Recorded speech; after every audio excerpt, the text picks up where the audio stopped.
Very good morning to all of you students. आज हम लोग पार्ट सेकंड लेके आए हैं जिसमें हमको सेक्युलरिज्म पढ़ना है, ठीक है, और इंटरनेशनल पीस एंड कोऑपरेशन जो हम लोगों ने बात की थी उसके बारे में भी पढ़ना है।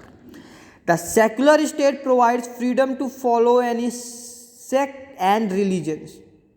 मीन्स जो सेक्युलर स्टेट है उसका मतलब क्या है कि हमारे देश के जो लोग हैं उन लोगों को किस चीज़ की क्या चीज़ प्रोवाइड कर रहा है, किस चीज़ की फ्रीडम दे रहा है। यहाँ पे फ्रीडम मिल रही है कि आप किसी भी सेक्शन को फॉलो कर सकते हो, किसी भी रिलीजन को फॉलो कर सकते हो, किसी भी रिलीजन को ऑप्ट कर सकते हो, चुन सकते हो। अगर आप अपना रिलीजन चेंज करना चाहते हो तो आप अपना रिलीजन चेंज कर सकते हो, अगर आप अपना रिलीजन चेंज नहीं करना चाहते हो तो आप नहीं कर सकते हो।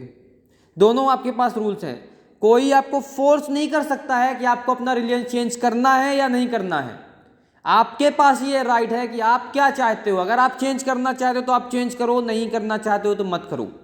आपके ऊपर किसी का कोई दबाव नहीं है, कोई आपको फोर्स नहीं कर सकता।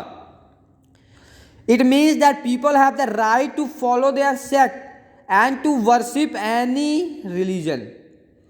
अब क्या बोल रहा है कि इसका मतलब क्या है कि लोग अपने किसी भी रिलीजन को फॉलो कर सकते हैं और अपने जिस भी देवता को मानते हैं उसकी पूजा कर सकते हैं। बट आज़ादी के समय तक ऐसा नहीं चलता था। क्या चलता था उस समय? उस समय तो अंग्रेज जो वो चाहते थे वही आपको करना होता था।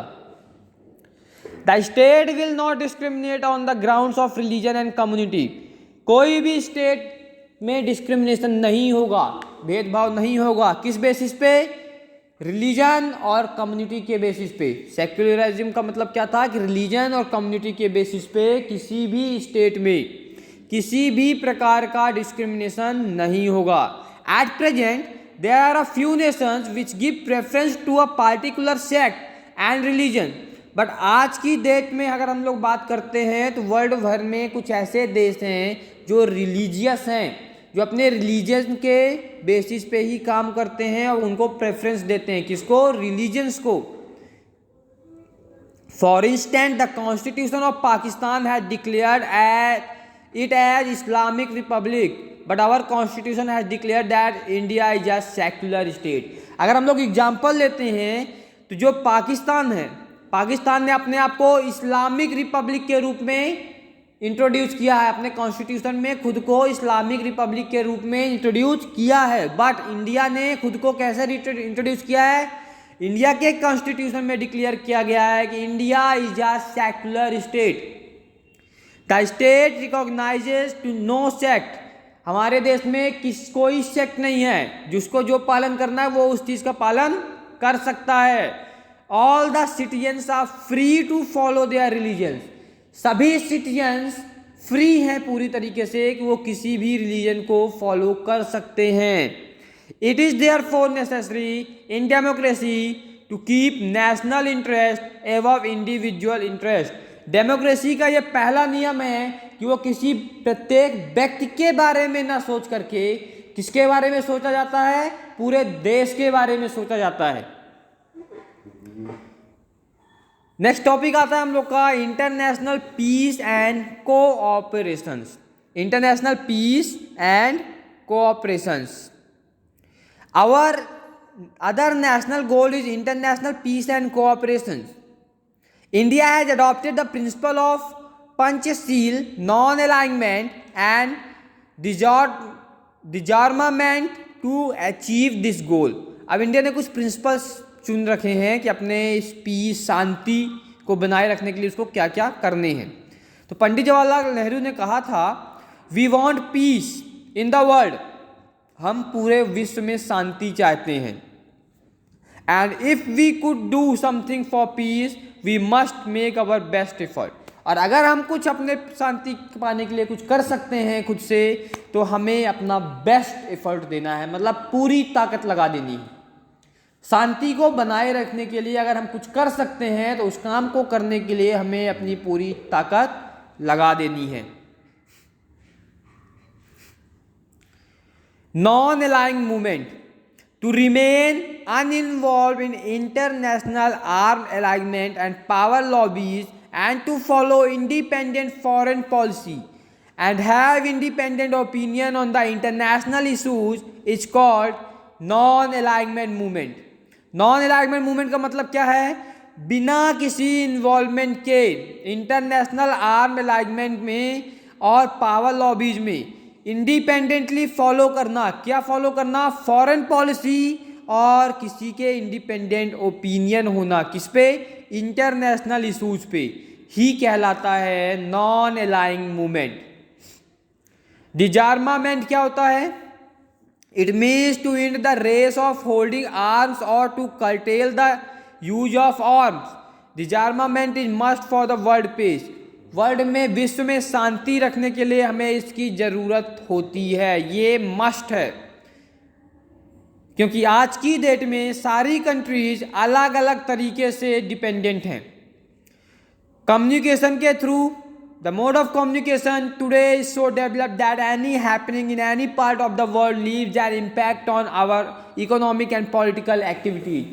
कम्युनिकेशन आज की डेट में इतना मजबूत हो चुका है, इतना तेज हो चुका है, इतना फैल चुका है कि आज विश्व के किसी भी कोने में कोई भी घटना होती है तो उस घटना से हमारे देश में कोई भी इफेक्ट पड़ना होता है तो हमें पता चल जाता है, या जो भी उस घटना का निर्धारित इफेक्ट होगा वो हमारे देश में भी जल्दी समझ में हमको आ जाता है कि ये इफेक्ट हमारे देश में होने वाला है.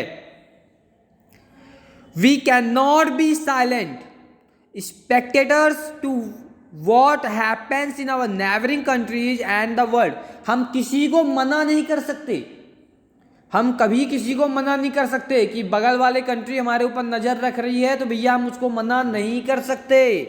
वो नज़र रख रही है तो वो रखेगी. अगर हम मना करते हैं तो क्या होगा? विरोध होगा. विरोध होगा तो फिर क्या होगा? लड़ाई होगी. However, we need to be prepared for self-protection, and to achieve it, our nation should be adequately armed. अब हम इस चीज़ से बचने के लिए, अपने आप को पूरी तरीके से सेल्फ प्रिपेयर करने के लिए क्या काम करते हैं? हमारे देश में कई प्रकार के आर्म तैयार करते हैं, प्रोटेक्शन तैयार करते हैं. If we spend the major share of our resources on defense, social and economic development will suffer. अगर हम ये बोलते हैं कि हम अपने डिफेंस में पूरी ताकत लगा देते हैं, अपने पूरे रिसोर्सेज डिफेंस में लगा दें, डिफेंस करने में लगा दें, तो हमारा सोशल और इकोनॉमिक जो आर्म्स है, सोशल और इकोनॉमिक जो डेवलपमेंट्स हैं वो सफ़र कर जाएगा, उसमें गिरावट आ जाएगी भैया, उसमें इफेक्ट पड़ेगा.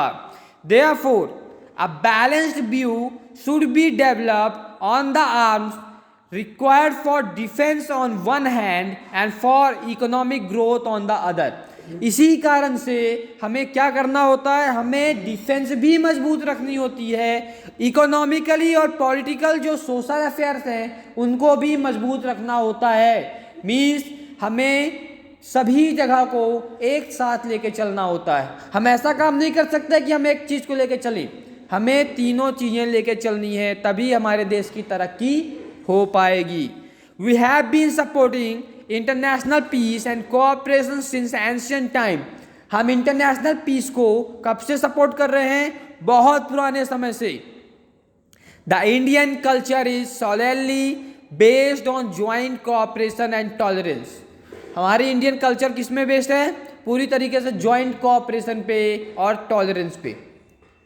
तो ये आपका सेकुलरिज्म और इंटरनेशनल पीस के बारे में था. इंटरनेशनल पीस एंड कोऑपरेशंस, इसके बारे हम लोगों ने पढ़ा.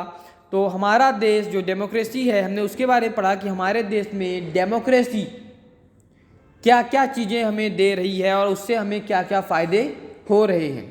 तो ये आपका चैप्टर का फर्स्ट पार्ट था, पूरी तरीके से यहाँ फिनिश होता है. यहाँ पे आपके चैप्टर को आपको पता है कि 2 पार्ट्स में डिवाइड किया गया है, part A and part B. जो नेक्स्ट पार्ट आपका आएगा वो हम लोग नेक्स्ट वीडियो में करेंगे. नेक्स्ट पार्ट कौन सा रहेगा आपका? Democracy and citizen. तो इसको हम लोग नेक्स्ट पार्ट में डिस्कस करेंगे. Okay students, thank you so much.